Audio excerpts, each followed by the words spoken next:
భూములు పొతం. ఇది నమస్తే తెలంగాణలో ఇలా వచ్చిన క్యాప్షన్. ఇది రాబడి కథం భూముల పొతం అంట. 9292 ఎకరాలకు స్కెచ్. పరిశ్రమల భూములపై కాంగ్రెస్ల పెద్ద కన్ను. కాంగ్రెస్ పెద్దల కన్ను. మల్టీ యూజ్ జోన్లుగా పారిశ్రామిక వాడలు. భూముల రిజిస్ట్రేషన్ విలువలో 30% చెల్లిస్తే చాలు. ఇతర అవసరాలకు వినియోగించుకునేలా మార్పు. నగరంలో 9292 ఎకరాలు గుర్తించిన ప్రభుత్వం. రూపాయలు 2000 కోట్లు దండుకునేలా కీలక నేతల ప్లాన్. ప్రభుత్వం ఇష్టారాజ్యంగా భూములు నమ్ముతున్నది. భావి అవసరాలకు స్థలం అనేది ఉంచకుండా ఇష్టం వచ్చినట్టు భూములు వేలం వేయడం ఏమిటి? మేము అధికారంలో వచ్చాక భూముల వేలాన్ని రద్దు చేస్తాం. ప్రభుత్వ భూములను పరిరక్షిస్తాం. అధికారంలోకి రాకముందు పిసిసి అధ్యక్షుడు హోదాలో రేవంత్ మాట ఇది.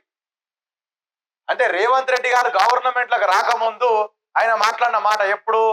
ప్రతిపక్ష హోదాలో ఉన్నప్పుడు 2023 ముందు ఏమని మాట్లాడిన ఆయన?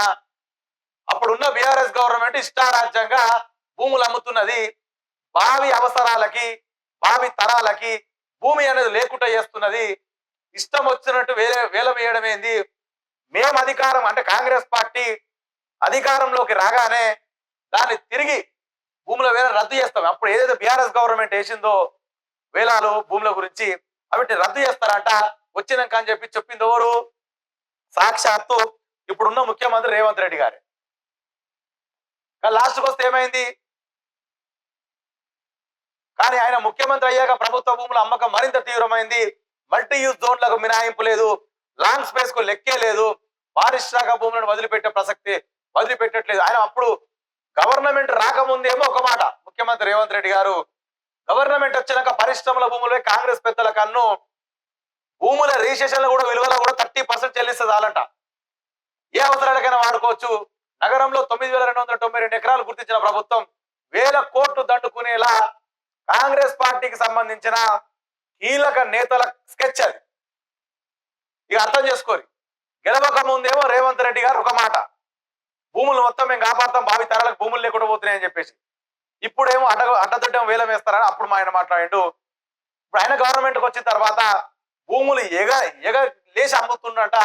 అది కూడా 30% చెల్లిస్తే చాలు. దాదాపు హైదరాబాద్ నగరంలో 9292 ఎకరాలను గుర్తించింది. దాన్ని మొత్తం అమ్మే స్కెచ్ లా ఈ కాంగ్రెస్ గవర్నమెంట్ రేవంత్ రెడ్డి సర్కార్ రెడీ ఉందన్నట్టు కూడా ఇక్కడ ఒక వార్త. ఈ నెల 20 నియో పోలీస్ భూములకు వేలం. ఈ నెల 24 నుంచి ప్రారంభం. 41 ఎకరాలు 6 ప్లాట్లుగా విక్రయం. రూపాయలు 5000 కోట్లు రాబట్టుకోవాలని లక్ష్యంగా పెట్టుకున్న కాంగ్రెస్ ప్రభుత్వం. నియో పోలీస్ భూములకు కూడా ఎసరు పెట్టేసి ఆల్రెడీ 41 ఎకరాలు 6 ప్లాట్లుగా విక్రయం అంటే 5000 కోట్లు రాబట్టుకోవాలని లక్ష్యంగా పెట్టుకున్న కాంగ్రెస్ ప్రభుత్వం. భూములు అమ్మి పైసలు గవర్నమెంట్ కి పైసలు సమకూరుస్తున్న రేవంత్ రెడ్డి.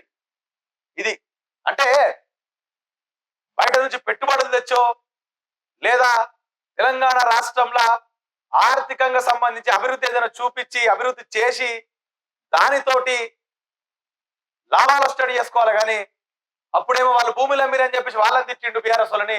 ఇప్పుడు ఆయనే స్వయంగా దగ్గరుండి మరి భూములు అమ్మిస్తుండు. షేర్ చేయండి, లైక్ చేయండి, సబ్స్క్రైబ్ చేయండి. మరిన్ని వీడియోల కోసం బెల్ సింబల్ పై క్లిక్ చేయండి.